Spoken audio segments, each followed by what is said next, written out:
Welcome to my world, another day, another time, another period to get knowledge on health matters. Today's topic, I shall be revealing certain weaknesses of diphtheria. I title it Diphtheria Weaknesses Revealed, the laboratory review. I believe very much that the more familiar we are with certain things, especially things that are really affecting us, the easier it becomes for us to overcome such problems. And one of the problems ravaging the environment right now is diphtheria bacilli, what is now called diphtheria epidemic. So what are the weaknesses of diphtheria?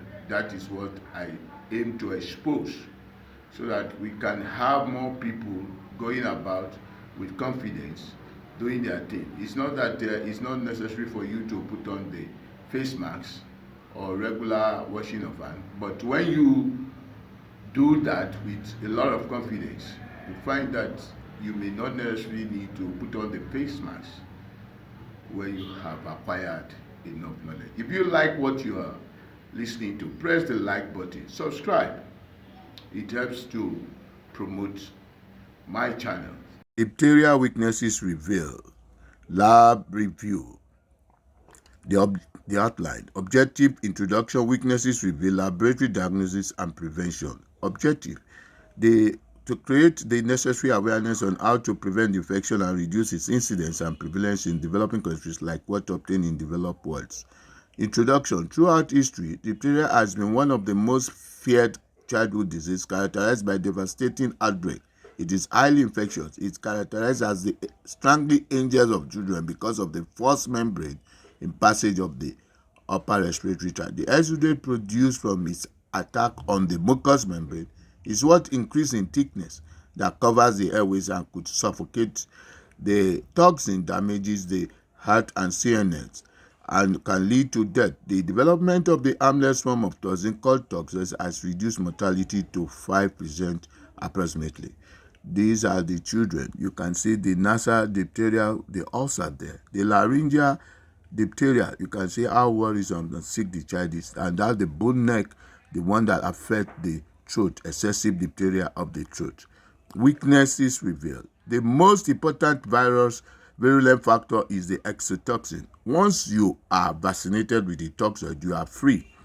Transmission occurs through droplets and close physical contact. Face masks and regular hand wash will suffice if not vaccinated.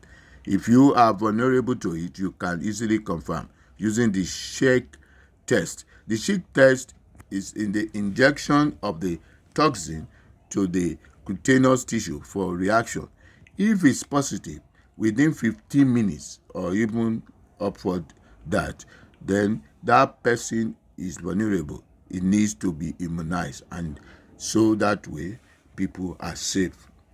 The laboratory diagnosis. It can be classified according to either the causative agent or the clinical manifestation of the infection. We have the Corynebacterium diphtheria gravis, the mitis, and the intermediates. Clinical manifestation. Respiratory diphtheria could be further divided into nasal, pharyngeal, and laryngeal, the one I've shown you with the children. Systemic diphtheria from dissemination up to other places. The cutaneous affects the skin. You will usually find the non-toxigenic strain, the mitis. Then when you talk of culture and stain, there is the gram stain. It appears gram-positive rust like Chinese letter. The terrorized stain, grayish-black color is on medium, and the Loeffler medium displays the metrochromatic colors, the bright colors. And when you talk of the biochemical test, it is catalase positive, urea negative, nitrate positive, glucose positive, pyrazinamidase negative, cystinase positive, and starch positive for gravis. Toxin detection, you look ELEC test, PCR, and enzyme immunoassay, EIA. These are the gram stain. You can see they appear rod like Chinese letters. So Corynebacterium, that's how it appears, as if you are writing Chinese letters. This is the culture, the morphological appearance of the gravis. You can see its serrated edges, and it's a bit raised dome-like in the middle, the matte colonies, central dome, and it is also dull. You can, when you see other species or bivalve, they could appear black or take other shape, but this is very typical of gravis. This is the LA test. One of the weaknesses of diphtheria is that its toxigenic strain form a joint line with another toxigenic strain. That's the arc. You can see the joint line that you see when you now put the control. The controls are at the extremes. The negative control, that's why those ones are not joined, but the positive control are very close to the central streak. So the central streak contains the organisms that you want to test, and that is why there is that toxin that is coming out and forming the identical arc.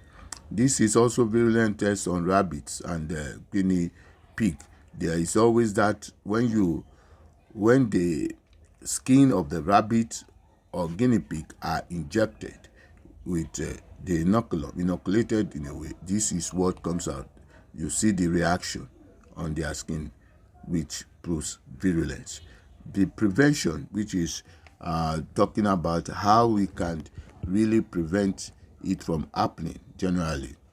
America and the developed world have been able to stop it because the vaccination is very effective and the surveillance is highly effective too. So surveillance, once the culture is positive for Corynebacterium diphtheria, there is a need to transport the sample to CDC for confirmation and necessary action taken to prevent its spread. There is also the vaccination, like I earlier mentioned, that will allow prevention, because once the DTAP is given in children, the DTAP is given 2 months, 4 months, 6 months of age. So also in the adult too, you find revaccination, and especially when the sheep test is done and confirm that they are becoming vulnerable, there is a need to also inject. Then once you can see the symptom of diphtheria, the best bet is to quickly call your doctor right away. If anyone in the family, you watch more of this slide on Health Matters on my channel as you continue to enjoy.